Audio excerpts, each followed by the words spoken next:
పోరాటం దేవునిదైతే నాకేలారాటం. విశ్వసించి నిలుచుంటేనే ఇస్తాడు విజయ కిరీటం. గొలియాతును పుట్టించినదే దావీదును హెచ్చించుటకే. గొలియాతును పుట్టించినదే దావీదును హెచ్చించుటకే. కిరీటం కావాలంటే గొలియాతులు రావద్దా?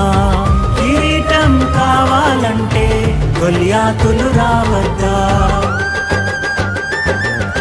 శ్రమలే నాతిశయం, శ్రమలోనే ఆనందం. శ్రమలయందే ఉత్సాహం, విశ్వాసమే నా బలం. శ్రమలే నాతిశయం, శ్రమలోనే ఆనందం. శ్రమలయందే ఉత్సాహం, విశ్వాసమే నా బలం. విత్తనం విరుగకపోతే